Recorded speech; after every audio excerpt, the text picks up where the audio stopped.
Hello बच्चों, this is OP Gupta, your math mentor on this beautiful channel of yours, Mathematica by OP Gupta। तो आज के class 12th mathematics के इस lecture में हम लोग अल्फा टेस्ट सीरीज के टेस्ट नंबर 3 के सॉल्यूशन का डिस्कशन करने वाले हैं, जिसका टॉपिक क्या होगा? Inverse trigonometric function. तो चलिए स्टार्ट करते हैं आज के टेस्ट के हर क्वेश्चन के सॉल्यूशन का discussion.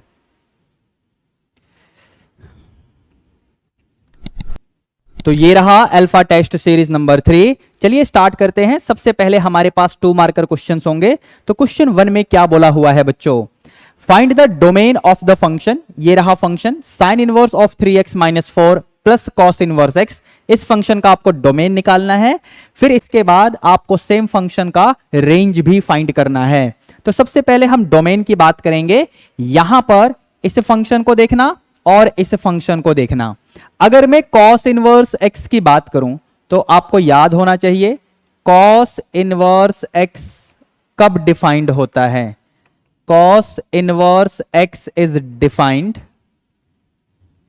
For x belonging to this close interval from -1 to 1। ठीक है। Moreover sine inverse x ये कब डिफाइंड होता है? Sine inverse x is defined for x belonging to the close interval -1, 1। ठीक है। अब आपके पास ये फंक्शन तो डायरेक्टली कॉस इनवर्स x है, लेकिन ये वाला फंक्शन साइन इनवर्स x की जगह पे 3x - 4 लेकर बैठा हुआ है इन प्लेस ऑफ x। ठीक है। तो हम यहां पर क्या बात कहेंगे, ध्यान से सुनना। साइन इनवर्स ऑफ 3x - 4 ये कब डिफाइंड होगा?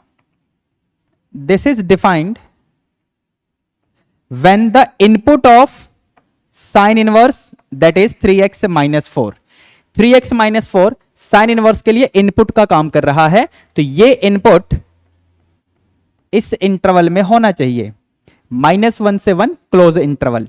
जैसा कि यहां पर मैंने आपको बताया भी है, जस्ट फॉर रिकैप, कि साइन इनवर्स फंक्शन डिफाइंड कब होता है। ठीक है, क्लियर है। अब यहां से हम x के ऊपर कंडीशन निकालेंगे, क्या इंटरवल बनेगा। आप पूरे में ना +4 लगा दो, तो यहां 4 - 1 यानी 3, 3x - 4 + 4 यानी डायरेक्टली 3x रहेगा। और यहां पर क्या हो जाएगा बच्चों? 1 + 4 यानी 5। ठीक है। अब इसके बाद पूरे में हम 3 से डिवाइड करेंगे, तो ये इंटरवल इस तरीके से बनेगा। ध्यान से देखो, समझो मैंने क्या किया। क्लियर है बच्चों? अब क्योंकि मुझे डोमेन तो फंक्शन fx का निकालना है ना, डोमेन ऑफ fx फाइंड करना है, तो हम लोग क्या करेंगे, इसे इक्वेशन फर्स्ट बोल रहा हूं मैं, एंड कॉस इनवर्स x का डोमेन यहां पर हमने लिखा हुआ है, इसे मैं इक्वेशन सेकंड बोल रहा हूं। तो हम लोग by using first and second,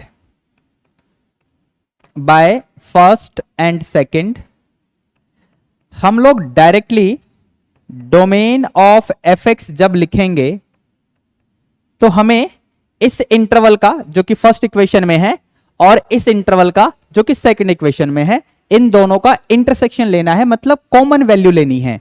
तो ध्यान से देखिए, यहां पर -1, 1 अगर आप चाहें तो इसे मैं इन इक्वेशन की हेल्प से इस तरीके से भी लिख के आपको दिखा देता हूं। यानी सेकंड इक्वेशन वाली कंडीशन को मैंने ऐसे लिख दिया है। अब इसे ध्यान से देखो और इसे देखो, मतलब फर्स्ट इक्वेशन वाली कंडीशन को। तो दोनों में क्या कॉमन आ रहा है, दोनों का इंटरसेक्शन आपको बताना है।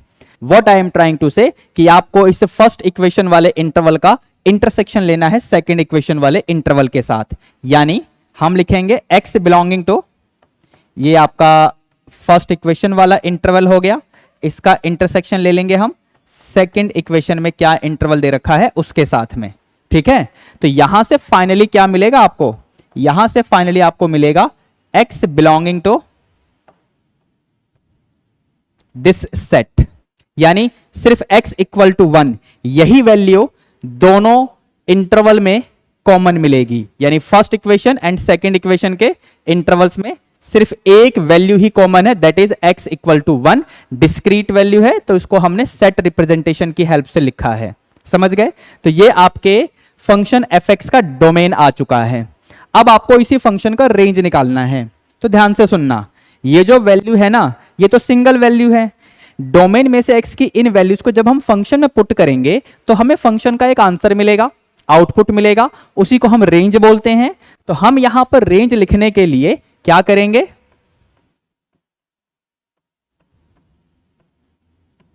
Put x equal to 1 in the function fx। जब आप ये काम करेंगे तो f ऑफ 1 क्या बनेगा, ध्यान से देखिए, साइन इनवर्स 3 इंटू 1 माइनस 4, क्या बनाइए, साइन इनवर्स 3 इंटू 1 माइनस 4, यानी sign inverse of -1 plus cos inverse x, यानी कॉस इनवर्स ऑफ 1। अब यहां से साइन इनवर्स ऑफ -1 का मतलब हुआ -π/2 एंड कॉस इनवर्स ऑफ 1 का मतलब हुआ 0, यानी इसे सिंप्लीफाई करोगे तो फाइनली आपको मिलेगा -π/2 प्लस 0, दैट मीन्स -π/2। ठीक है, अब आपको रेंज का आंसर डिक्लेयर करना है, तो यहां पर लिख देता हूं मैं, range of function fx will be -π/2। इसे आप करली ब्रैकेट में लगा दो, क्योंकि ये सिंगल वैल्यू है, डिस्क्रीट वैल्यू है, तो हम सेट रिप्रेजेंटेशन यूज करेंगे। ठीक है, आई होप आपको ये क्वेश्चन अच्छे से समझ में आ गया होगा, काफी अच्छा क्वेश्चन है। ध्यान से देखिए मैंने बोर्ड पे क्या काम किया है। अब हम चलेंगे नेक्स्ट क्वेश्चन, यानी क्वेश्चन नंबर 2 की तरफ। So now we have question number 2। इसमें क्या करना है, draw the graph of y equals cos inverse x where x belongs to this interval. यानी इस इंटरवल में अगर x होगा तो आपको कॉस इनवर्स x का ग्राफ बनाना है। सबसे पहले मैं आपको कॉस इनवर्स x का ग्राफ बना के दिखाऊंगा in this interval, in this interval. तो इस इंटरवल में अगर x होगा तो कॉस इनवर्स x का ग्राफ कैसे बनेगा, स्क्रीन पे ध्यान से देखो। ठीक है, क्लियर है। अब इस ग्राफ में क्योंकि इंटरवल ऐसा है, बट हमारे क्वेश्चन में इंटरवल ये दे रखा था, तो ग्राफ में क्या मॉडिफिकेशन होगा, अब ध्यान से देखो, समझ गए, क्लियर। अब इसके बाद इस क्वेश्चन में आपको रेंज भी निकालना है, तो रेंज निकालने के लिए हम लोग क्या बात करेंगे, ध्यान से सुनना। अगर x इस इंटरवल में होगा तो cos इनवर्स x बिलोंग करता है इस इंटरवल में, समझे, यानी ये तो रेंज हो गया। अगर x इस इंटरवल का है तो cos इनवर्स x का रेंज ये है। लेकिन हमारे क्वेश्चन में x किस इंटरवल में है बच्चों, तो हमारे क्वेश्चन में x बिलोंग कर रहा है इस इंटरवल से, तो इसी के हिसाब से आपको cos इनवर्स x का रेंज निकालना है। तो हम क्या करेंगे, ध्यान से सुनना, इस पूरे में हम cos inverse of x apply कर देंगे, तो ये बनेगा cos inverse of -1, inequality change होगी। ऐसा क्यों होगा कि इनइक्वालिटी चेंज हो रही है cos इनवर्स अप्लाई करने पे, कमेंट करके बताना मुझे। ठीक है, अब ये तो पाई बन जाएगा, cos इनवर्स ऑफ -1 पाई हो जाएगा। ये cos इनवर्स ऑफ x यानी फंक्शन y हो गया, let me write it y directly. cos inverse of half मतलब π/3, दैट मीन्स रेंज क्या आ गया, range of y will be π/3 से लेकर pi in the close interval. ध्यान से देखिए, पूरा क्वेश्चन आपके सामने आ चुका है। यहां पर मैंने आपसे एक क्वेश्चन और पूछा था कि जब हम cos इनवर्स अप्लाई कर रहे हैं इस इनइक्वालिटी में, तो इनइक्वालिटी का साइन चेंज क्यों हुआ है, ये आप मुझे कमेंट करके बताना। ठीक है, चलें आगे, नेक्स्ट क्वेश्चन यानी क्वेश्चन 3 की तरफ चलते हैं। So now we have question number 3। इसमें क्या बोला हुआ है बच्चों, using principal values find the value of m plus n where m is given by this expression and n is given by this expression. कैसे होगा, ध्यान से सुनना। सबसे पहले हम m की वैल्यू निकालेंगे, उसके बाद n की वैल्यू निकालेंगे, फिर इन दोनों को ऐड करना है, m प्लस n। ठीक है, चलिए स्टार्ट करते हैं। m की वैल्यू निकालते हैं बच्चों, 4 टाइम्स साइन इनवर्स ऑफ -√2/2। इसे आप ऐसे भी लिख सकते हो, समझे या नहीं। √2/2 को 1/√2 लिख दिया, लिख सकते हैं, देखना ध्यान से। Plus 2 time cot inverse of -1, इसे आप डायरेक्टली 3π/4 लिख दो। ठीक है, माइनस सीकेंट इनवर्स ऑफ 2/√3। अब 2/√3 मतलब ये हो जाएगा π/6। क्लियर? ओके, इसको सिंप्लीफाई करना है। साइन इनवर्स ऑफ -1/√2 का मतलब ये हो गया -π/4। ठीक है, यहां पर क्या होगा बच्चों, this will be 3π/2, this is -π/6। यहां पर ये बन जाएगा -π प्लस 3π/2 -π/6। इनको ऐड या सब्ट्रैक्ट जो भी करना है कर लेंगे, थोड़ा सा वेट करो। इसके पास आओ, यानी n की वैल्यू भी निकाल लेते हैं। n की वैल्यू क्या है, tan inverse of 1 that is π/4, cos inverse of -½ that means it will be 2π/3। Clear है? देखो ध्यान से मेरी बात समझे या नहीं? डन। अब इसके बाद हमें m प्लस n की वैल्यू निकालनी है। So let's begin. m plus n, m की वैल्यू ये रही जिसको मैंने सिंप्लीफाई नहीं किया है। आप चाहो तो सिंप्लीफाई कर सकते थे, बट मैंने नहीं किया था। 3π/2 minus pi that means it will be π/2 minus π/6 already है। इन दोनों को सिंप्लीफाई करके देख लो, एलसीएम लेके देख लो, π/2 आएगा। माइनस π/6 मैंने एज इट इज लिख दिया है, कोई चेंज नहीं किया है। यहां से n की वैल्यू को भी पिक कर लेते हैं, विच इज π/4 प्लस 2π/3। ठीक है बेटा, इनको सिंप्लीफाई करोगे तो ये बनेगा π/3, 2π/3 पहले से ही है, दोनों मिलकर आपको पाई दे देंगे, और यहां पर ये π/4 भी है। That means it will give you finally 5π/4। ये आपका आंसर आ गया। क्वेश्चन नंबर 3 का आंसर आपके सामने है। सॉल्यूशन ध्यान से देखो। ठीक है, आगे बढ़ेंगे नेक्स्ट क्वेश्चन यानी क्वेश्चन 4 की तरफ चलेंगे। Now we have question number 4। इसमें क्या है बच्चों, using principal values find the value of this expression. यहां भी प्रिंसिपल वैल्यू का ही इस्तेमाल करके आपको इस क्वेश्चन का सॉल्यूशन करना है। सबसे पहले कंसेप्ट बता देता हूं। tan inverse of tan x को हम x कब लिखते हैं, ऐसे ही sine inverse of sine x को हम x कब लिखते हैं। तो ये तब पॉसिबल है जब x बिलोंग करेगा इस इंटरवल से। अब ये कौन सा इंटरवल है, this interval is basically range of tan inverse function. ऐसे ही sine inverse of sine x को x कब लिखेंगे, जब x बिलोंग करेगा इस वाले इंटरवल से। तो ये दो फॉर्मूले यहां पर हम यूज कर रहे होंगे इस क्वेश्चन में। ठीक है, ये वाला इंटरवल क्या है, साइन इनवर्स फंक्शन का रेंज है। समझ गए? तो फॉर्मूला जो सेकंड नंबर पे लिखा हुआ है इसमें अप्लाई होगा, ये वाला फॉर्मूला जो फर्स्ट नंबर पे लिखा हुआ है वो इसमें अप्लाई होगा। tan इनवर्स ऑफ 12π/11 को अगर फर्स्ट फॉर्मूले से कंपेयर करेंगे तो इसे आप x की जगह ट्रीट कर रहे होंगे। सिमिलरली अगर इसे साइन इनवर्स ऑफ साइन 9π/10 को सेकंड फॉर्मूले से कंपेयर करोगे तो इसे आप x की जगह पर ट्रीट कर रहे होंगे। लेकिन यहां पर अगर इसे मैं x मानूं तो क्या ये x इस इंटरवल में है। सिमिलरली अगर सेकंड फॉर्मूले से कंपेयर करके 9π/10 को मैं x मानूंगा तो क्या ये x इस इंटरवल में है।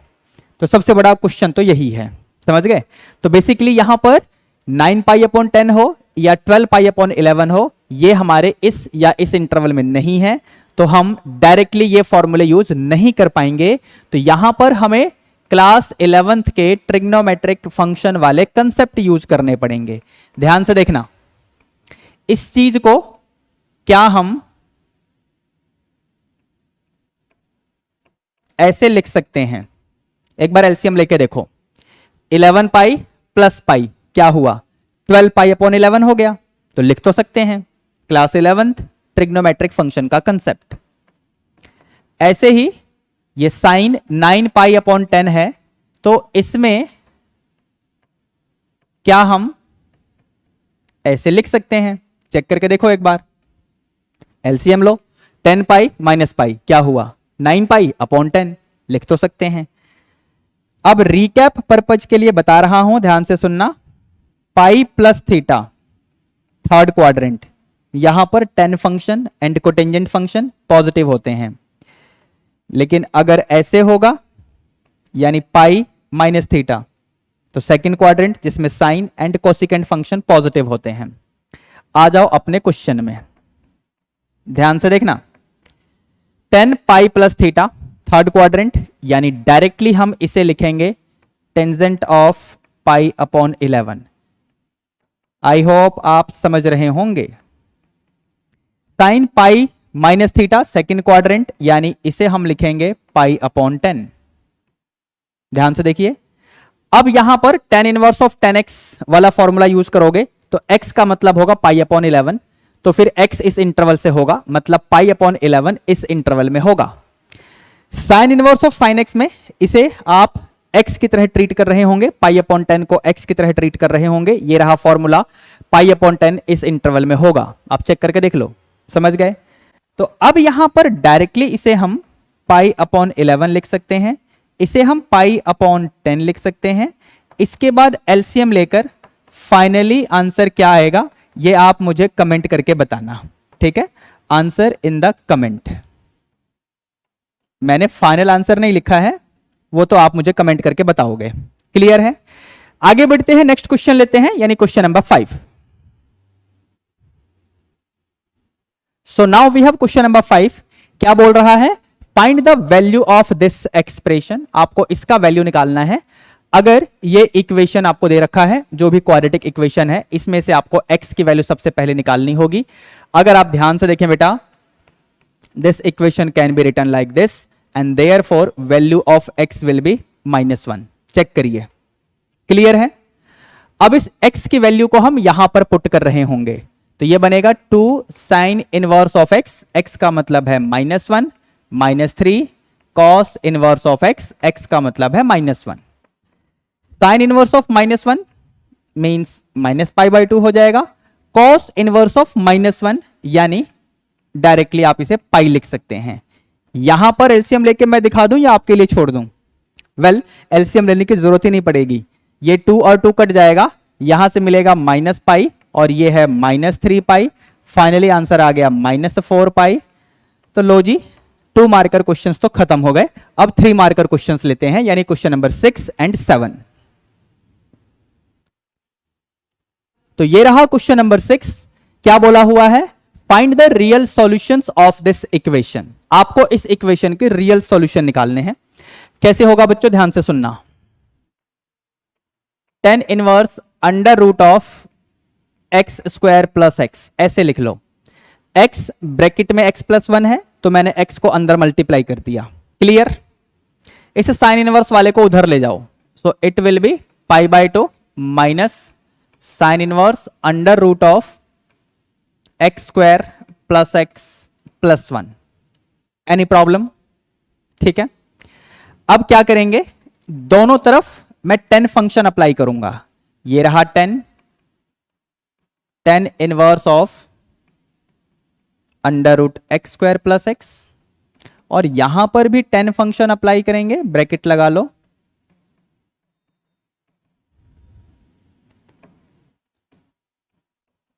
ठीक है बच्चों। टेंजेंट 90 माइनस थीटा क्या होता है? Cotangent theta. tan 90 minus theta क्या हुआ? Cotangent theta. यहां थीटा का काम ये कर रहा है, साइन इनवर्स वाला। ठीक है, ध्यान से देखिए। LHS में क्या हो रहा है? ये tan फंक्शन है, ये tan इनवर्स है, यानी इसे डायरेक्टली आप ऐसे लिख सकते हो।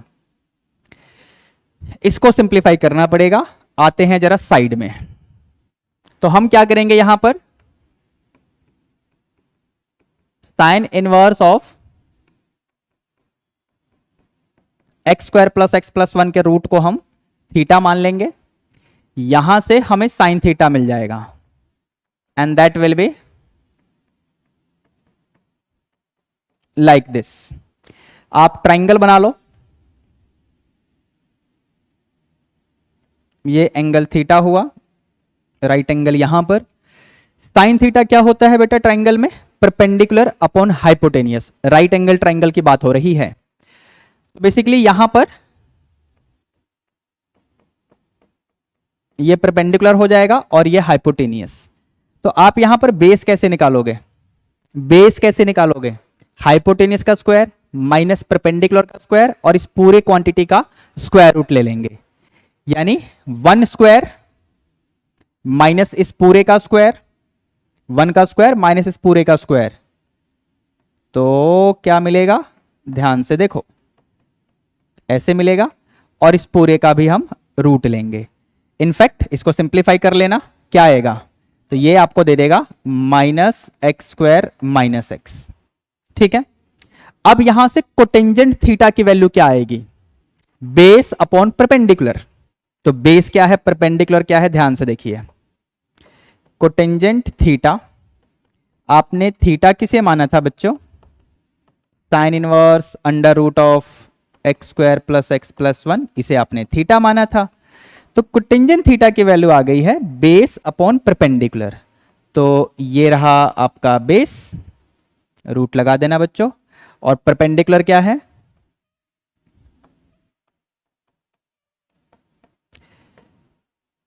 ध्यान से देखो मेरी बात समझे कि नहीं, क्लियर है।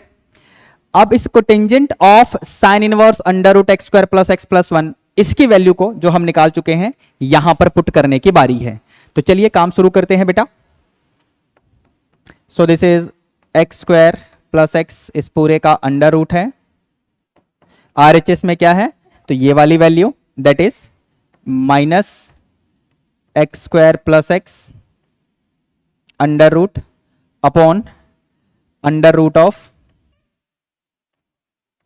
X square plus x plus 1। Squaring करेंगे दोनों तरफ एंड क्रॉस मल्टीप्लाई भी करूंगा, ध्यान से देखना।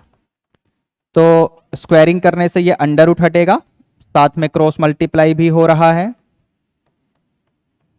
यहां पर आपको मिलेगा minus x square plus x, numerator में अंडर रूट है, अंडर रूट तो हट गया क्योंकि स्क्वायरिंग किया है हमने। अंडर रूट के अंदर जो भी चीज थी वो एज इट इज हमने लिख दी है।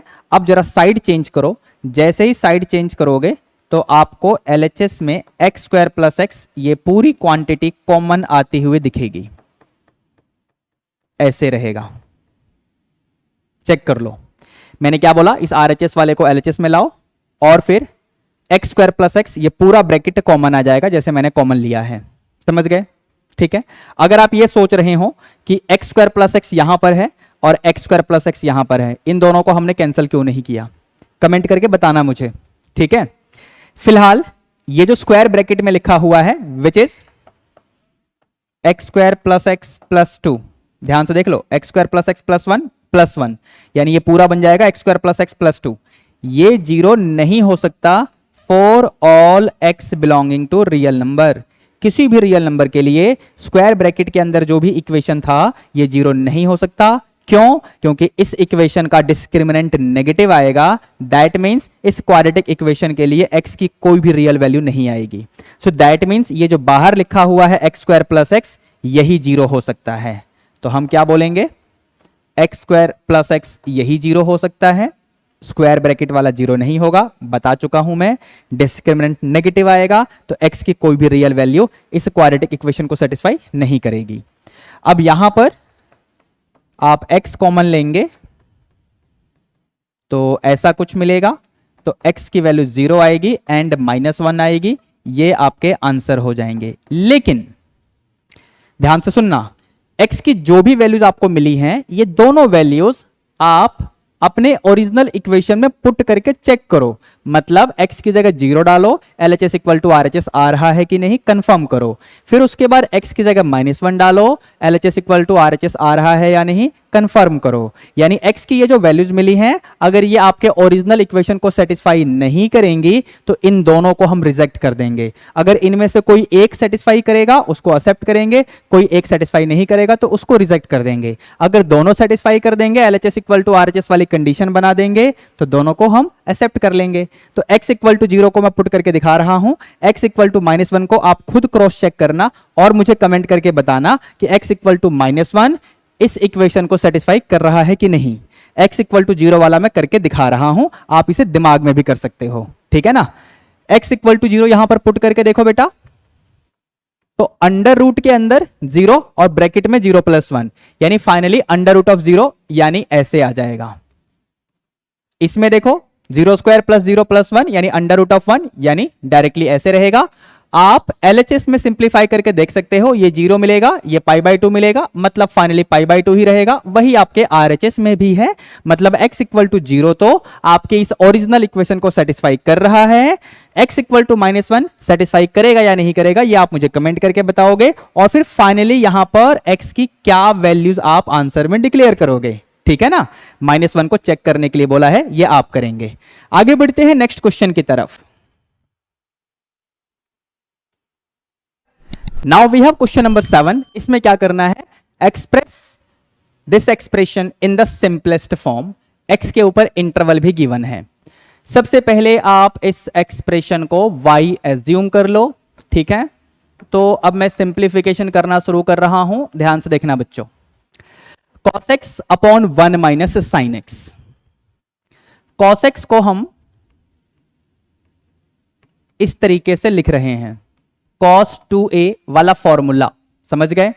डिनोमिनेटर में 1 माइनस साइन एक्स लिखा हुआ है। 1 को क्या हम ऐसे लिख सकते हैं, क्लास 10th का formula, sign square theta plus cos square theta 1 होता है ना। मैंने cos square theta plus sign square theta लिख दिया, ये भी 1 ही होगा। थीटा का मतलब x/2 लिया है, क्यों बताऊंगा। माइनस साइन एक्स, अभी तक मैंने सिर्फ 1 की बात की थी कि 1 को हम ऐसे लिख रहे हैं, minus sine x. Sine x में साइन 2a वाला फॉर्मूला लगाएंगे, तो साइन 2a क्या होता है, 2 sign A cos A, angle का हाफ हो जाता है। यहां पर एंगल x है, एंगल x का हाफ x/2 होगा, ध्यान से देखो, ठीक है बेटा।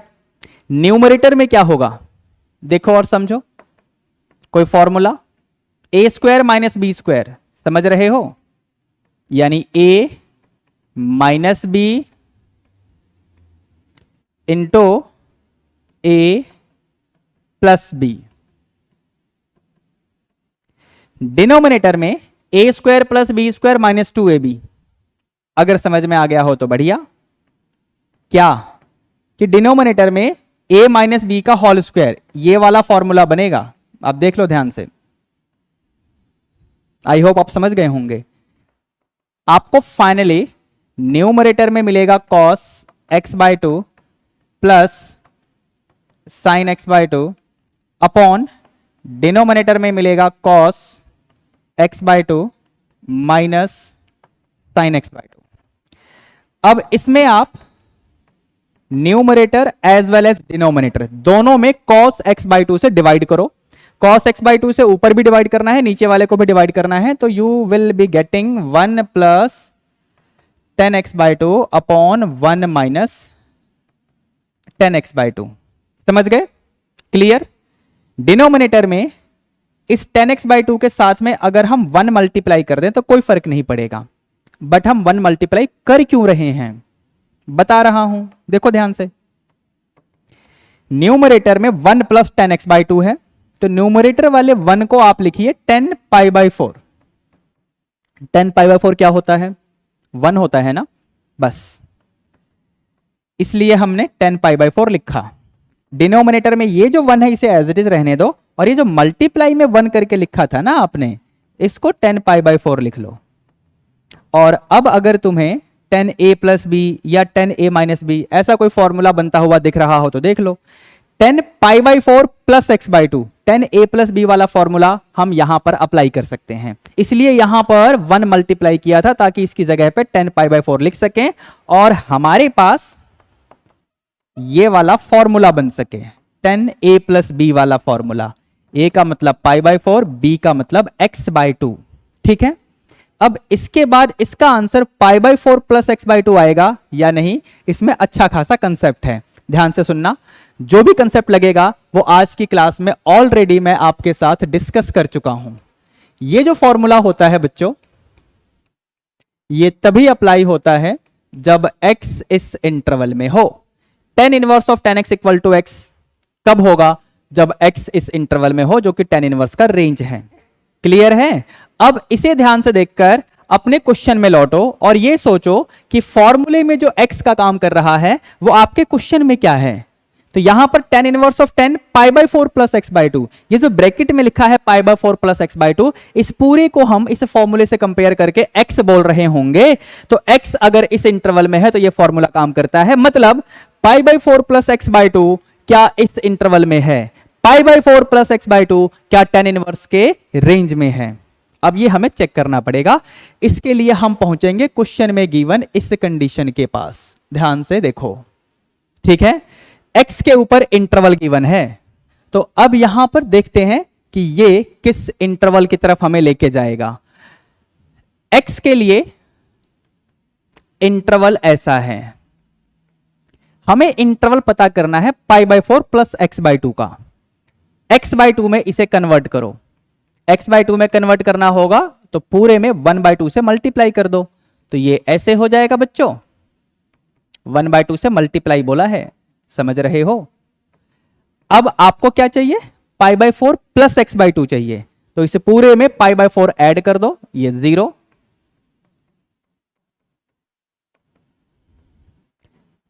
और ये हो जाएगा ऐसे।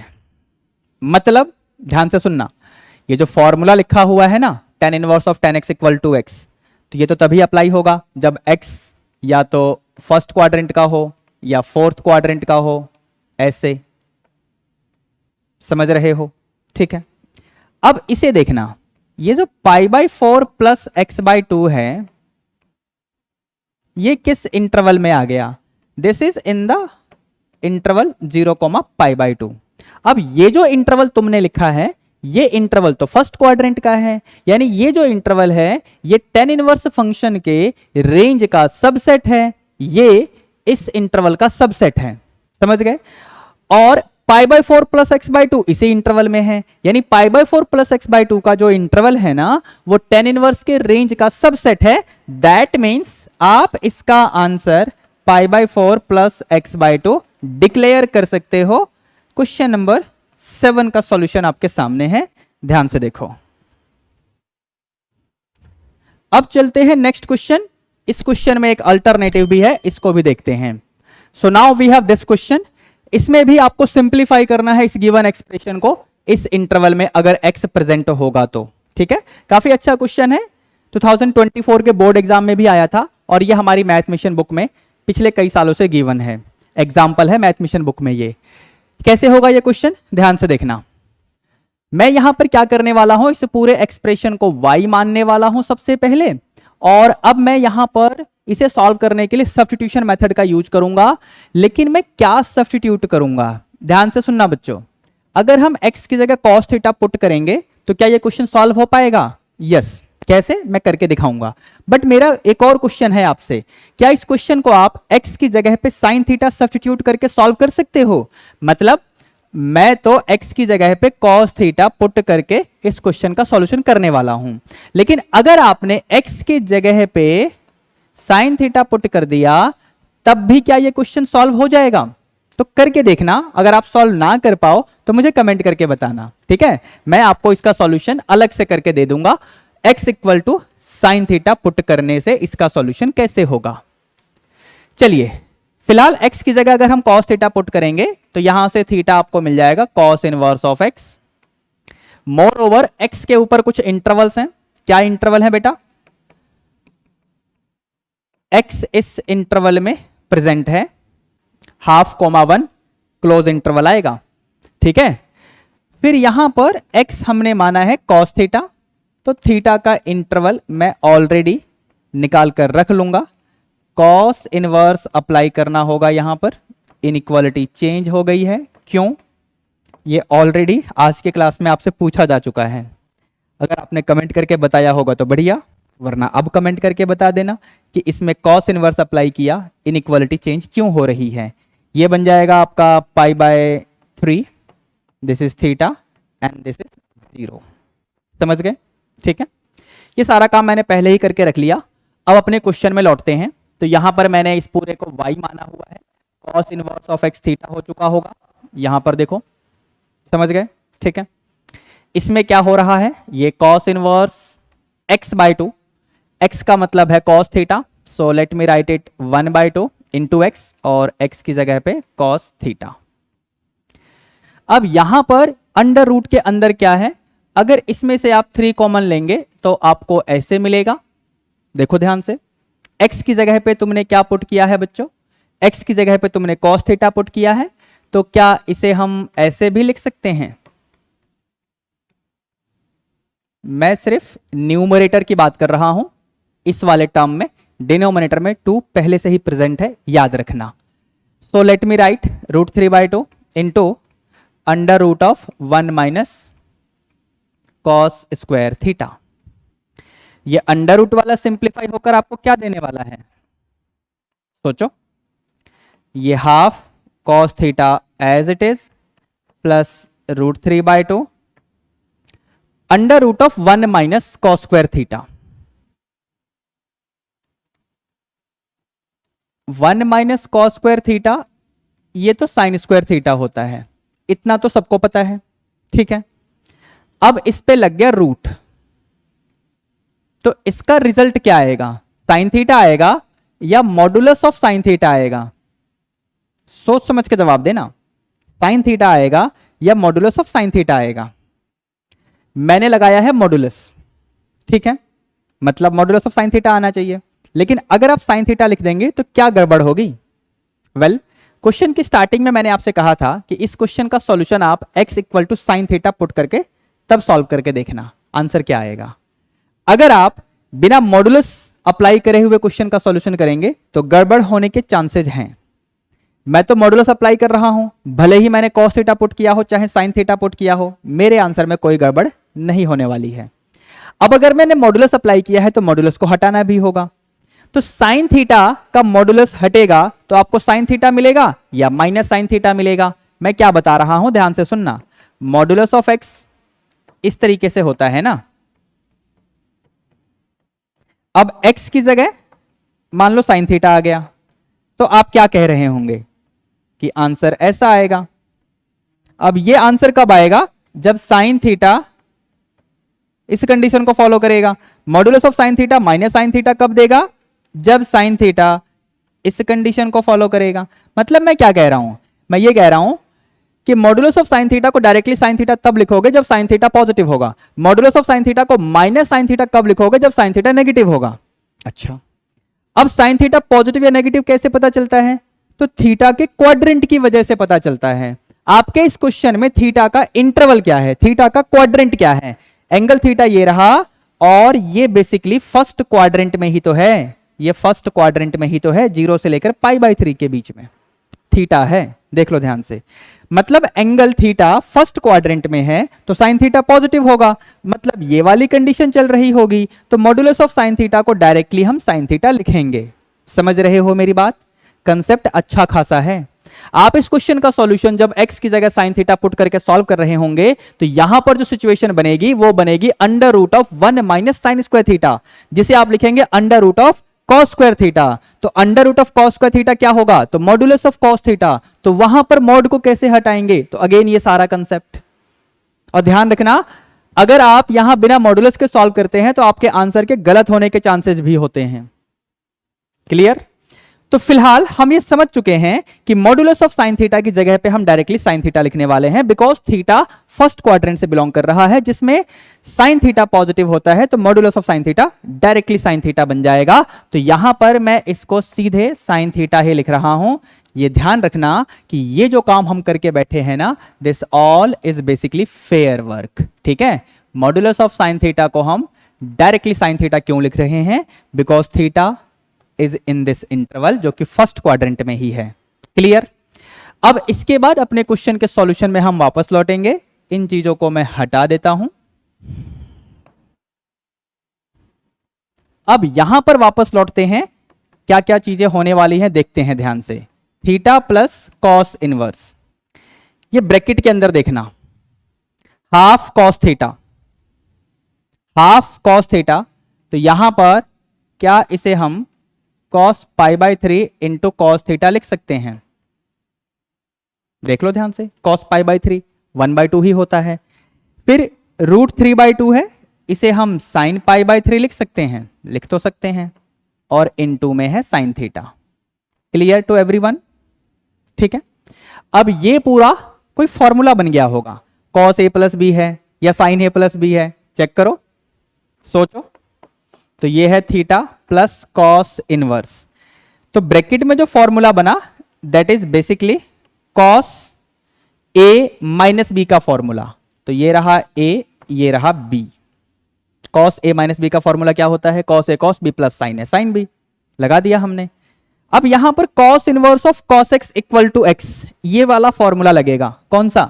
देखो ध्यान से, cos inverse of cos x is equal to x. ये कब होगा?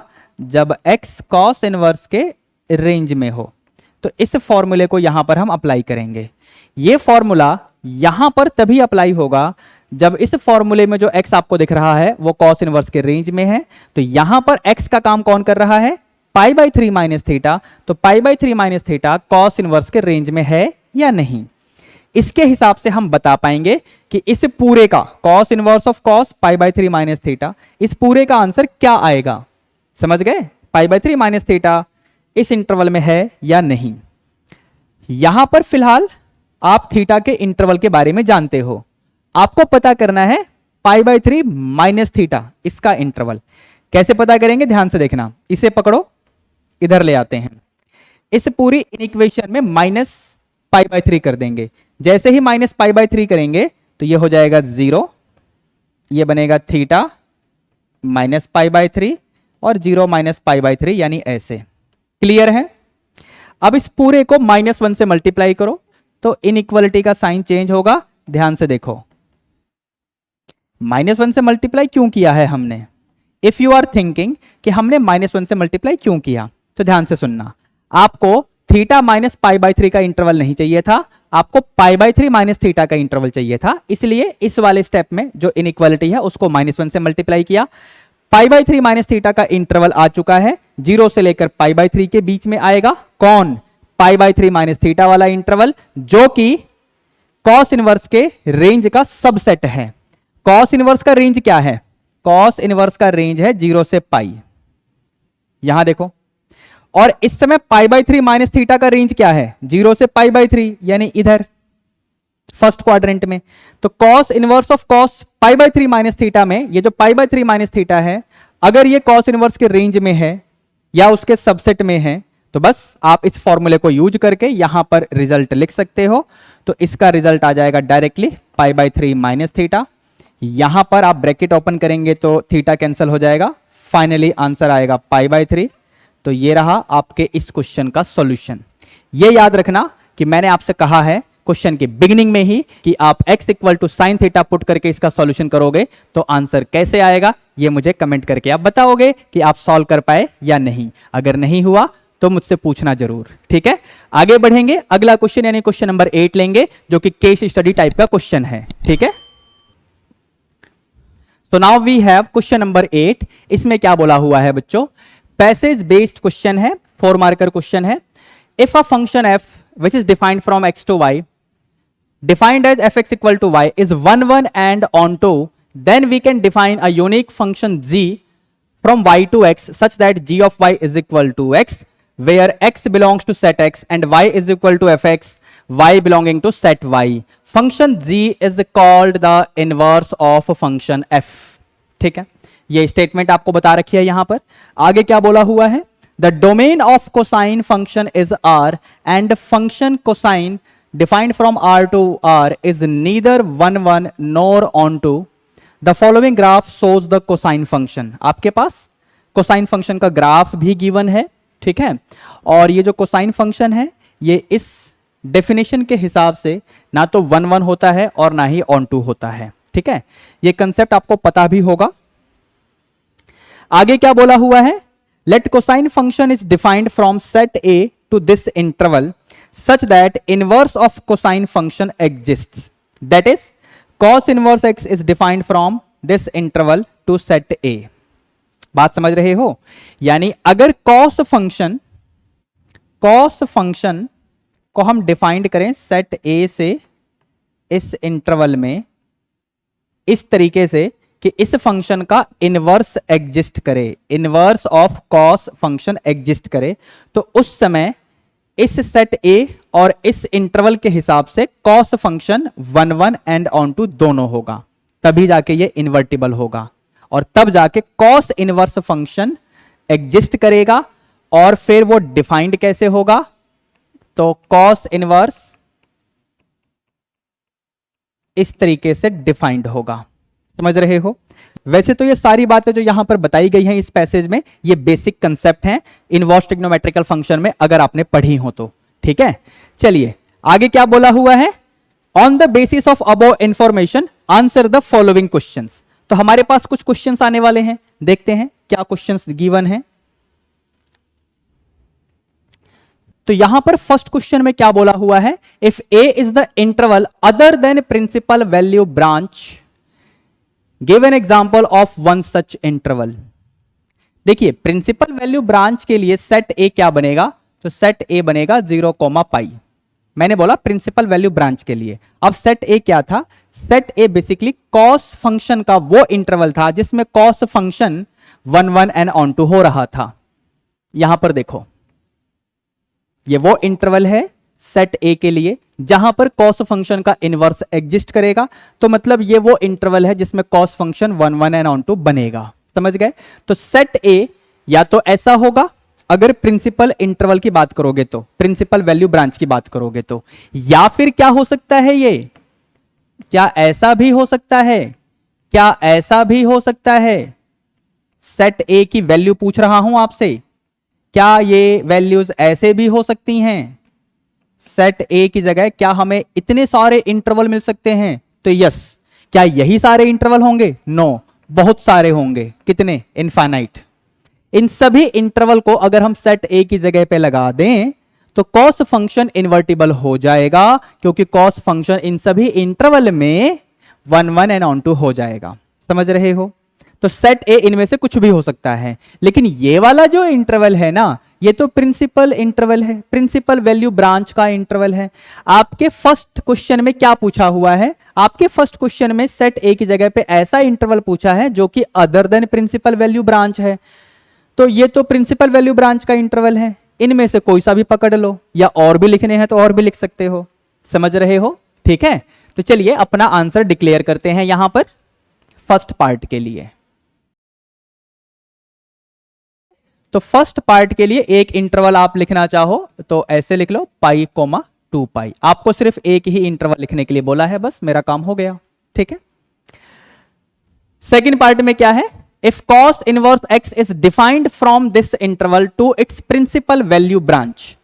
अब प्रिंसिपल वैल्यू ब्रांच का मतलब ये अभी हम डिस्कस करके आए हैं, समझ गए? cos इनवर्स का प्रिंसिपल वैल्यू ब्रांच ये हो गया। Then find the value of this cos inverse √3/2। तो cos इनवर्स √3/2 का मतलब हो गया π/6 minus cos inverse of -1। cos inverse of -1 का मतलब हो गया पाई, एलसीएम ले लो, -5 π/6। सेकेंड पार्ट का भी आंसर आ गया है।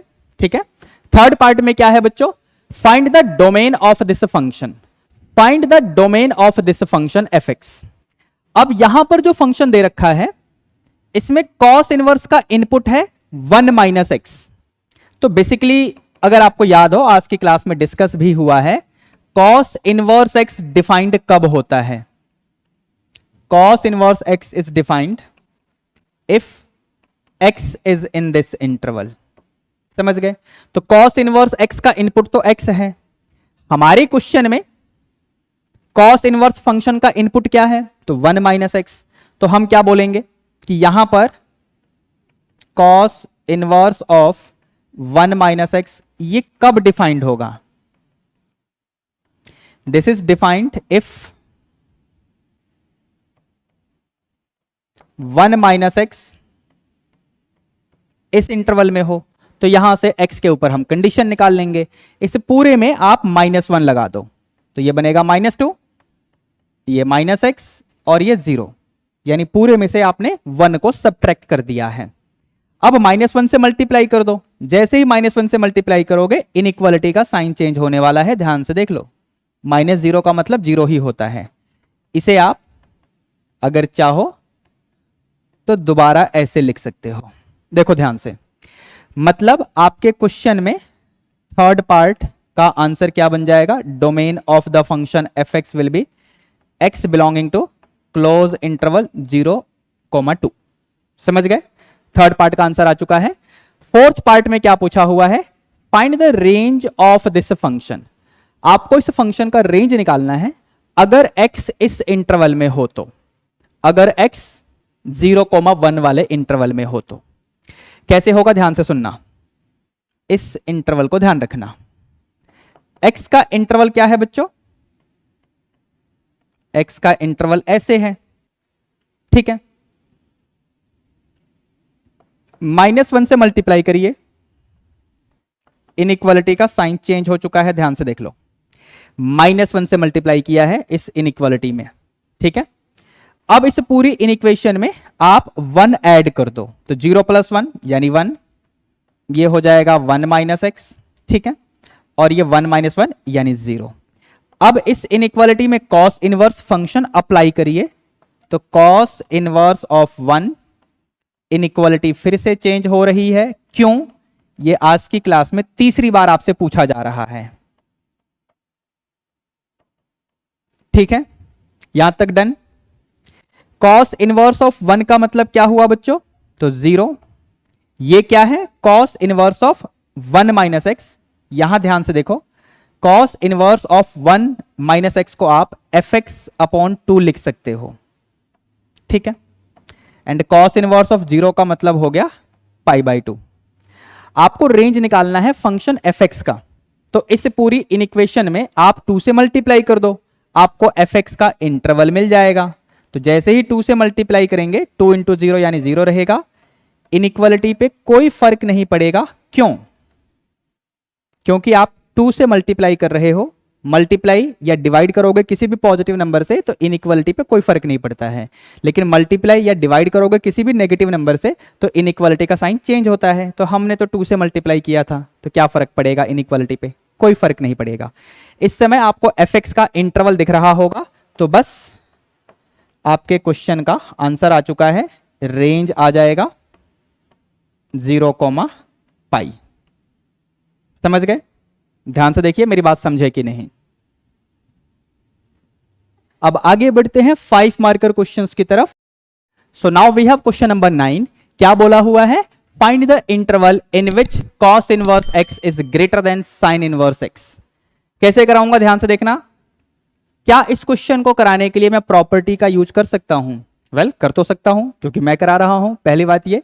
दूसरी बात, क्या प्रॉपर्टी आपके सिलेबस में है, तो नहीं। तीसरी बात, क्या आपको प्रॉपर्टी सीखनी चाहिए, यस सीखनी चाहिए, नहीं सीखनी पड़ेंगी। क्यों, कैलकुलस में इससे आपको काफी हेल्प मिलेगी। तो इस क्वेश्चन को बेसिकली मैं प्रॉपर्टी की हेल्प से ही सॉल्व करूंगा। Let me do that. Sign inverse x plus cos inverse x, ये क्या होता है, दिस इज π/2। यहां से cos इनवर्स x की वैल्यू अगर आप निकालोगे, so this will be π/2 minus sine inverse x।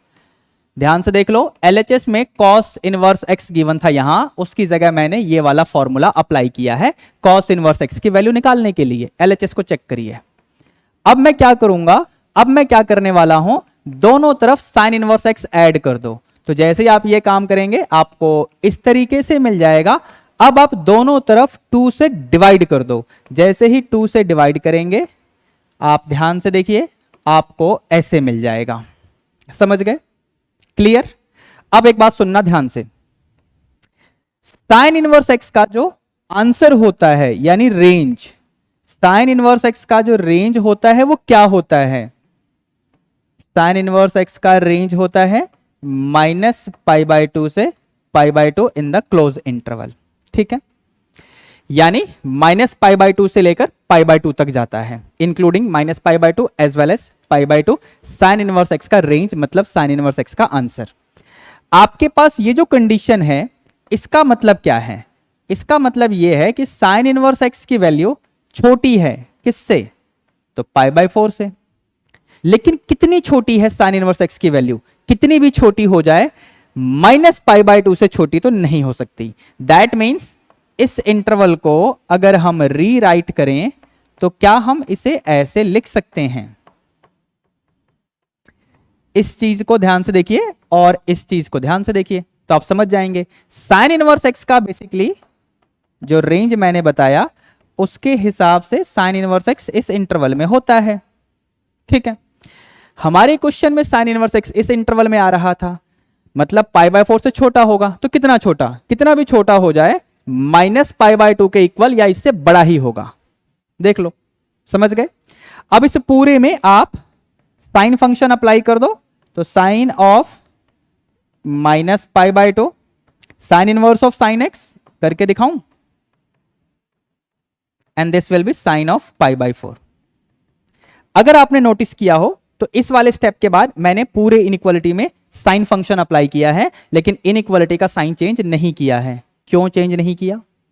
Cos inverse apply करने के केसेस में हम इनइक्वालिटी का साइन चेंज कर रहे थे। क्यों? कमेंट करके बताना मुझे। फिलहाल ये बन जाएगा -1 साइन ऑफ -π/2 की वैल्यू, ये बीच में आपका x आ गया और ये आपका 1/√2। समझ गए? तो आपको इंटरवल लिखना है ना इस क्वेश्चन में, x का इंटरवल, तो x बिलोंग करेगा -1 से लेकर 1/√2 इस इंटरवल में। समझ गए? आपके पूरे क्वेश्चन का सॉल्यूशन आपके सामने आ चुका है बच्चों। एक काम और करना, इस क्वेश्चन में क्या दे रखा है, cos inverse x greater than sine inverse x. आप इसे इस कंडीशन के हिसाब से सॉल्व करना, और इसमें क्या आंसर आएगा ये मुझे आप कमेंट करके बताना, answer in the comment section. ठीक है, क्वेश्चन में चेंज किया है, ध्यान से देख लो। तो आपको इंटरवल बताना है, कमेंट करके आंसर देना। ठीक है, अब इससे पहले कि हम नेक्स्ट क्वेश्चन की तरफ जाएं, अगर आपने नोटिस किया हो, मैंने क्वेश्चन की स्टार्टिंग में ही बताया कि इस क्वेश्चन के सॉल्यूशन में मैं प्रॉपर्टी यूज कर रहा हूं, लेकिन वो तो डिलीटेड हैं।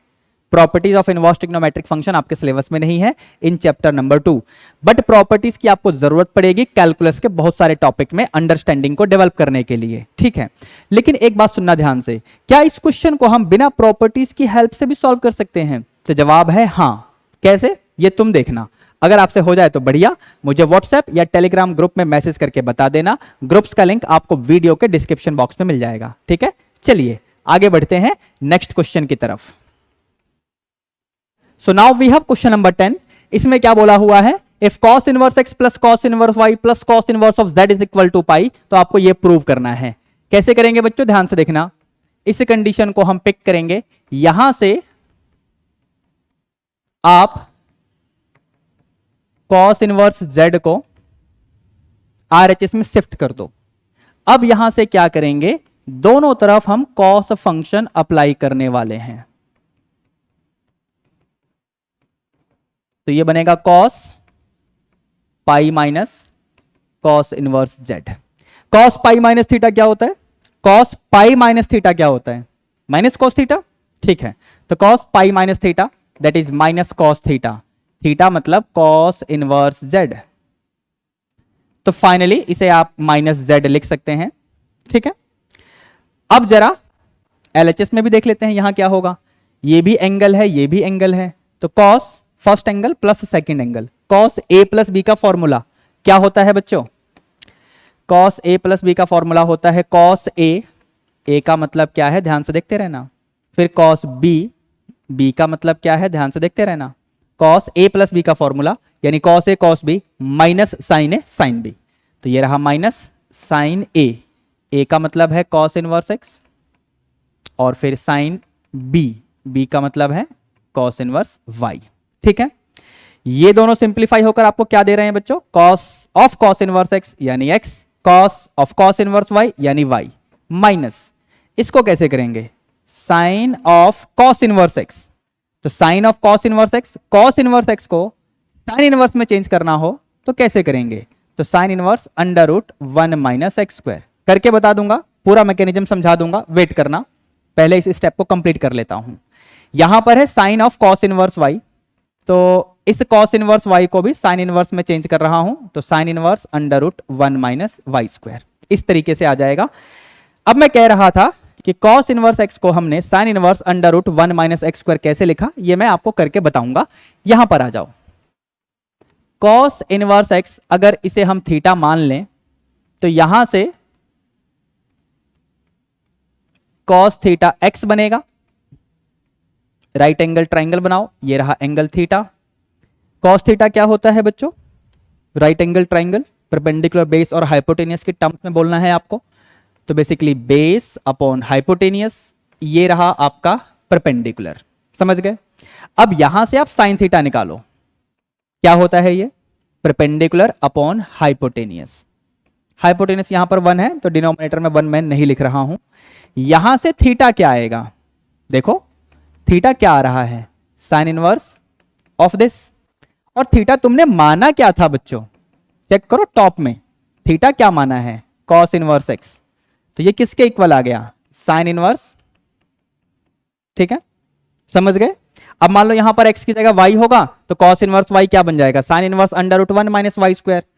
तो मैंने cos इनवर्स x की जगह ये लिखा है, कैसे बता चुका हूं। cos इनवर्स y की जगह ये लिखा है, कैसे? अभी बताया था। ठीक है, is it clear to all? अब एक बात ध्यान से सुनना, आप करके देखना। अगर साइन इनवर्स x को cos इनवर्स की फॉर्म में लिखोगे तो यहां पर क्या आएगा? इस ब्रैकेट के अंदर क्या आएगा? सेम प्रोसेस फॉलो करके देखना, आप सरप्राइज होंगे। ठीक है, चलिए ये तो आपके लिए छोड़ रहा हूं मैं। अब यहां पर लौटते हैं। एलएचएस में ये एक्स वाई दिख रहा है आपको, इस माइनस जेड को उठा के इधर लाओ तो ये प्लस जेड बनेगा। समझ गए? ये दोनों आपको दिख रहे हैं, sine of sine inverse under root, तो ये पूरा सिंप्लीफाई होकर सिर्फ अंडर रूट वाला देगा। सेम स्टोरी यहां पर सिर्फ अंडर रूट वाला मिलेगा। √1 minus x square, √1 minus y square, दोनों का प्रोडक्ट हो रहा है और ये नेगेटिव है एलएचएस में। साइड चेंज कर रहा हूं तो आरएचएस में जाके आपको कुछ ऐसा मिलेगा। चेक करो आप समझे कि नहीं मैंने क्या किया है। आरएचएस से माइनस जेड को उधर ले गया तो प्लस जेड बन गया। एलएचएस से इन दोनों को उठा के आरएचएस में ले आया तो ये भी पॉजिटिव हो जाएंगे, और साथ में sine of sine inverse √1 minus x square को सिंप्लीफाई करके भी लिखा है। Same story for this. Clear है? अब इसके बाद दोनों तरफ हम स्क्वायरिंग करने वाले हैं। तो ये तो आपका एक्स वाई प्लस जेड का होल स्क्वायर, यहां पर अंडर रूट हट जाएंगे, बस ऐसा मिलेगा। जरा इस होल स्क्वायर को सिंप्लीफाई कर लेते हैं।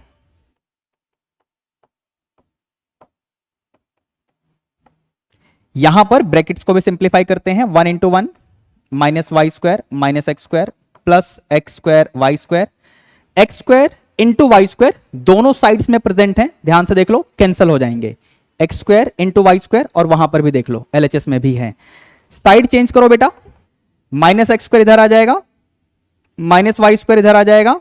एलएचएस में पहले से ही जेड स्क्वायर है, फिर ये 2xyz भी एलएचएस में पहले से ही है। आरएचएस में सिर्फ 1 बचेगा, x square into y square दोनों साइड्स में कैंसिल हो चुके हैं। यही आपको प्रूव करना था। एक बार इसे देखो और अपने रिजल्ट को चेक कर लो, आपको जो लेकर आना था आया है या नहीं। ठीक है, इज दैट क्लियर? अब आगे चलते हैं। इस क्वेश्चन में एक अल्टरनेटिव भी है, उसको भी सॉल्व करते हैं। So now we have this question. इसमें हमें इसे सिंप्लीफाई करना है इस कंडीशन का ध्यान रखते हुए। इस पूरे एक्सप्रेशन को मैं y मान लेता हूं बेटा। ठीक है, इसको सिंप्लीफाई करने के लिए हम x की जगह पे सीकेंट थीटा पुट करेंगे, so that theta will B secant inverse of x। ठीक है, यहां पर क्या होगा ध्यान से देखना। y is equal to cotangent inverse 1 over under root of x की जगह पे सीकेंट थीटा, यानी सीकेंट स्क्वायर थीटा -1 रूट का ध्यान रखना बच्चों। डिनोमिनेटर में क्या है? Secant square theta -1। क्या होता है ये? tan स्क्वायर थीटा, और अंडर रूट भी है, याद रखना। तो 1 upon under root of tan square theta. तो फाइनली हम इसे लिख पाएंगे 1 upon modulus of tan theta. ये मॉडुलस वाली कहानी आज की क्लास में ऑलरेडी आपके साथ डिस्कस की जा चुकी है। इसे हम लिखेंगे मॉडुलस ऑफ कोटेंजेंट थीटा। ठीक है, अब इस मॉडुलस के साइन को हम कैसे हटाएंगे? ये डिपेंड करता है कॉट थीटा के साइन के ऊपर।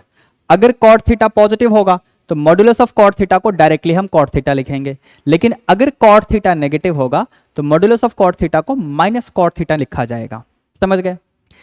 अब कॉट थीटा का साइन कैसे पता चलेगा कि ये पॉजिटिव है या नेगेटिव? तो इसके लिए हमें थीटा का इंटरवल चाहिए, ठीक है। तो आइए जरा थीटा के इंटरवल की बात करते हैं। यहां पर x लेस देन -1 बोला हुआ है, नंबर लाइन बना के आपको समझाऊंगा मैं। ये रहा -1, लेस देन -1 का मतलब ये हुआ इस तरफ x लेस देन -1, समझ रहे हो? ठीक है। x का मतलब क्या था? x लेस देन -1 बोला हुआ है। x का मतलब है सीकेंट थीटा, जो आपने सब्स्टिट्यूट किया है, ये रहा। यहीं से आपको थीटा का इंटरवल मिलेगा।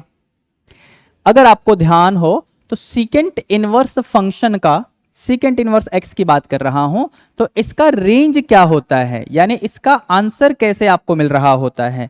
तो इसका रेंज होता है 0, पाई एक्सक्लूडिंग π/2, ठीक है, क्लियर।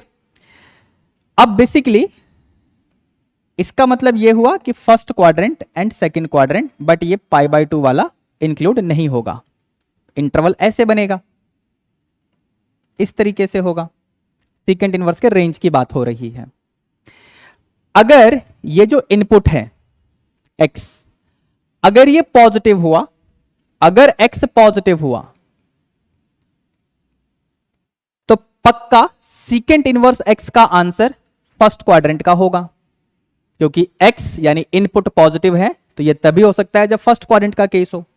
अगर आपको याद हो, सीकेंट थीटा, ट्रिग्नोमेट्रिकल फंक्शन की बात कर रहा हूं, सीकेंट थीटा में थीटा अगर फर्स्ट क्वाड्रेंट का होगा तो सीकेंट का आंसर पॉजिटिव आएगा, समझ गए? ऐसे ही अगर ये x, अगर x नेगेटिव है, तो सीकेंट इनवर्स x का आंसर यानी रेंज पक्का सेकंड क्वाड्रेंट का होगा, ठीक है। क्यों? क्योंकि सीकेंट थीटा में थीटा अगर सेकंड क्वाड्रेंट का एंगल होगा तो सीकेंट थीटा की वैल्यू नेगेटिव आती है। सीकेंट थीटा में थीटा सेकंड क्वाड्रेंट में होगा तो सीकेंट की वैल्यू नेगेटिव आएगी। तो अगर इनपुट सीकेंट इनवर्स के अंदर नेगेटिव है तो सीकेंट इनवर्स x का आंसर क्या आएगा? ऐसा एंगल आएगा जो कि सेकंड क्वाड्रेंट का हो। तो सीकेंट थीटा -1 से छोटा है, इसका मतलब यह पक्का हो गया कि थीटा सेकंड क्वाड्रेंट का एंगल है, सेकंड क्वाड्रेंट का एंगल है। बात समझ आ रही है? अब अगर थीटा सेकंड क्वाड्रेंट का एंगल है तो सेकंड क्वाड्रेंट में कोटेंजेंट नेगेटिव होता है या पॉजिटिव? थीटा सेकंड क्वाड्रेंट का एंगल हो तो कोटेंजेंट थीटा नेगेटिव होगा या पॉजिटिव? थीटा अगर सेकंड क्वाड्रेंट में है तो कोटेंजेंट थीटा क्या होगा? जो भी होगा वो नेगेटिव ही होगा, क्योंकि सेकंड क्वाड्रेंट में सिर्फ sine theta and cosecant theta positive होते हैं, बाकी रिमेनिंग ट्रिग्नोमेट्रिकल फंक्शंस नेगेटिव होते हैं, तो कॉट थीटा नेगेटिव होगा। तो मॉडुलस ऑफ कॉट थीटा के लिए हम ऑलरेडी बात कर चुके हैं कि इसका आंसर कॉट थीटा आएगा या माइनस कॉट थीटा आएगा, और ये डिपेंड करेगा कि कॉट थीटा पॉजिटिव है या कॉट थीटा नेगेटिव है इसके ऊपर। अब क्योंकि हम ऑलरेडी जान चुके हैं कि थीटा सेकंड क्वाड्रेंट में है तो कॉट थीटा नेगेटिव है, that means modulus of cotangent theta will be minus cot theta, because cot theta यहां पर नेगेटिव हो रहा है, यानी ये वाली कंडीशन फॉलो होगी। Modulus of cot theta is equal to cot theta कब लिखते? अगर कॉट थीटा पॉजिटिव होता। समझ गए? हालांकि ऐसा नहीं है, हमारे पास तो ये वाली कंडीशन बनी है। तो यहां पर इसे सिंप्लीफाई करके हम क्या लिखेंगे? कॉट इनवर्स, और इस मॉडुलस का डिस्कशन ऑलरेडी हम कर चुके हैं, ये आपको देगा माइनस कॉट थीटा, ठीक है। अब एक छोटा सा फॉर्मूला, वैसे तो इसे प्रॉपर्टी भी कहते हैं, cot inverse of minus x को हम pi minus cot inverse x लिख सकते हैं। एक्स की जगह पे यहां कोटेंजेंट थीटा है, एक बार देख लो अगर समझ में आ जाए तो। So this will be pi minus cot inverse of cot theta, so this will be pi minus theta. अब थीटा क्या था? थीटा है सीकेंट इनवर्स एक्स, ये आपका फाइनली आंसर है। यहां पर आप देख सकते हो थीटा की वैल्यू हमने निकाल रखी है, लेकिन अभी एक छोटी सी चीज मैंने आपके साथ डिस्कस नहीं की है, सुनना ध्यान से। फॉर्मूला लिख रहा हूं साइड में। Cotangent inverse of cotangent x को हम एक्स कब लिखते हैं? जब एक्स कॉट इनवर्स के रेंज में हो। समझ गए? तो यहां पर है cot inverse cotangent x is equal to x when x belongs to this interval. यहां पर इस फॉर्मूले में जो एक्स है ना, उसे कंपेयर करो इस वाले स्टेप में, तो एक्स की जगह पे आपको थीटा दिखेगा। तो थीटा क्या इस इंटरवल में है? थीटा किस इंटरवल में है देख लो, समझ जाओगे। सेकंड क्वाड्रेंट में है और इस इंटरवल में सेकंड क्वाड्रेंट भी इंक्लूडेड है। तो बेसिकली ये फॉर्मूला एज इट इज हमने यहां पर अप्लाई किया है। यही छोटी सी बात थी जो मैंने आपके साथ डिस्कस नहीं की थी। पूरा सॉल्यूशन आपके सामने है, ध्यान से देखिए। Now before I wind up the lecture for now, let me discuss with you about our Math Mission series books of class 12th। तो जैसा कि आप यहां पर देख पा रहे हैं बच्चों, हमारी class 12th math mission series की बुक्स में आपको कंप्लीट थ्योरी एंड एग्जांपल्स मिलेंगे, सब्जेक्टिव टाइप के क्वेश्चंस भी मिलेंगे जो कि आपके प्रीवियस ईयर के क्वेश्चंस होंगे, जो आपके एनसीईआरटी के भी होंगे और एग्जाम्पलर बुक के भी क्वेश्चंस होंगे। कॉम्पिटेंसी फोकस्ड क्वेश्चंस मिलेंगे जिसमें आपको मल्टीपल चॉइस क्वेश्चंस जो कि न्यूली फ्रेम्ड क्वेश्चंस हैं, असर्शन रीजन क्वेश्चंस ये भी नए बनाए हुए क्वेश्चंस हैं, केस स्टडी क्वेश्चंस जो कि नए बनाए हुए क्वेश्चंस हैं और बोर्ड एग्जाम के आए हुए क्वेश्चंस भी हैं, passage based question. Apart from that hots questions from recent examination.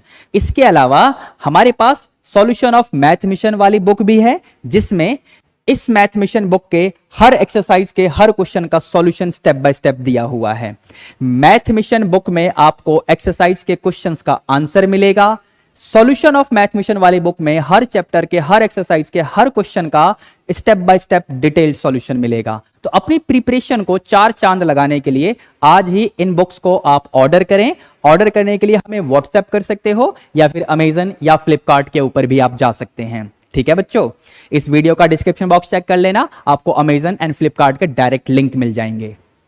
Apart from that, if you wish to join our offline or online coaching for class 11th और class 12th, तो आप हमारे offline coaching centre पे visit कर सकते हैं and for more information आप हमारे व्हाट्सएप नंबर पे भी हमें कांटेक्ट कर सकते हैं।